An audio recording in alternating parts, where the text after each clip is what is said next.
Welcome back.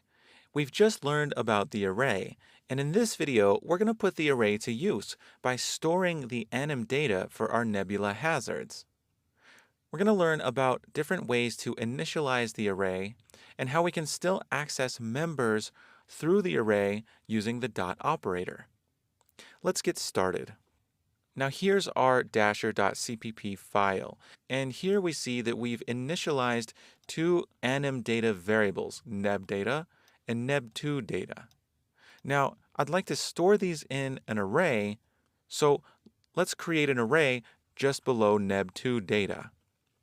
This is going to be an array of type anim data, and we can call this nebulae. Now, nebulae is going to have two elements, so we need to use the square brackets with a 2. Now, what this line does is creates an array of size 2 that stores two anim data elements. Now, both of these are uninitialized. Now, if we wanted to, we could access each element using the array index operator by saying nebulae of 0, and this will access that first nebula. And we can access that nebula's member variables using the dot operator. You'll see the pop-up show up as soon as I hit that dot, and now I can access the member variables of the nebula at index 0. So if I wanted to assign a value to that nebula's frame variable, I would say nebula of 0 dot frame equals 0. Now that's one way to do it, but another way we can initialize nebulae is to initialize it using braced initialization. So right after the square brackets, if I put a pair of braces, then suddenly each element in nebulae gets initialized with default values. And if I want to, I can assign each element values with a comma-separated list inside the braces. Now I already have two anim data variables called nebdata and neb2 data. I can pass these in to the list inside the braces. So nebdata, comma, neb2 data. What this does is takes nebdata and copies it into the first element of the array, and then takes neb2 data and copies that into the second element. So now that we have an array with two elements, each of type anim data, we can use our array instead of nebdata and neb2 data. So your challenge is to replace the old variables where we're using nebdata and neb2 data. Use the array nebulae instead, and replace all instances of nebdata and neb2 data by using our array instead. Pause the video and do this now.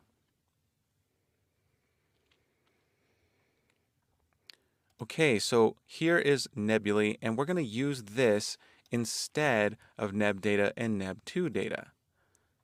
So let's scroll down until we see the use of nebdata and neb2 data.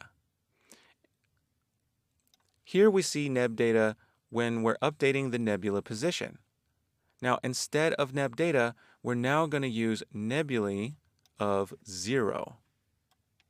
Now here's neb2 data, and we're going to replace this with nebulae of 1. Let's continue to scroll down. Now here we see the update for nebula's animation frame.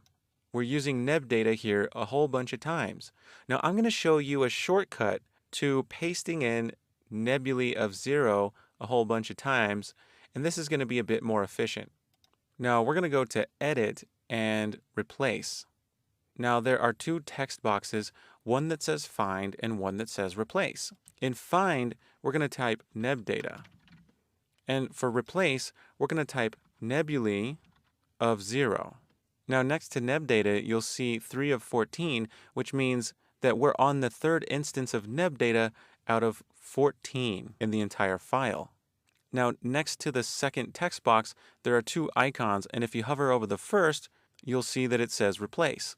Clicking on that will simply replace the currently selected instance of nebdata. But if we hover over the second icon, it says Replace All, and this would replace all instances of nebdata. So I'm just going to hit Replace and watch as it replaces each instance in this section of code I'm looking at. After I finish, it takes me all the way down to draw texture rec, where we're passing in nebdata.rec and nebdata.pause. I'm going to hit enter a couple more times, and then it jumps all the way back up to the line where we declared nebdata.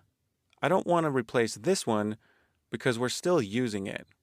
But now I can replace neb2 data.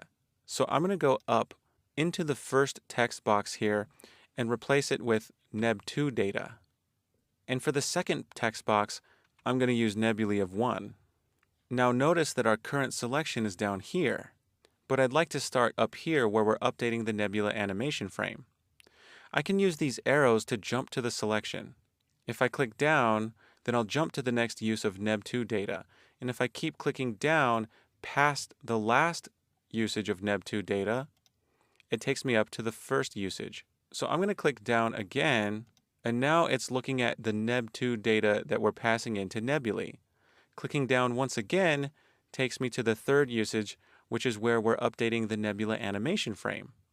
Now I can click replace or hit the enter key to start replacing these usages of neb2 data. I'm going to do that until we reach draw texture rec and hit enter 2 more times, and now it jumps me all the way back up to my declaration of neb2 data. Now I'm going to close this little window. So you may have searched through the program for each use of nebdata and neb2 data and replaced it manually, but now you know a faster way. And it's good to know these little tricks in Visual Studio Code to make your life easier. So in summary, we've created an array to hold anim data for each nebula hazard, and we've called this nebulae. We learned a new way to initialize the array, namely the use of braced initialization, and we replaced all the old uses of nebdata and neb2 data. And we learned that VS Code has a nice find and replace tool that can make our lives easier and more efficient. So we now have some practice with the array. In the videos to come, we're going to learn some techniques that we can use in conjunction with arrays that will make us more powerful. See you in the next video.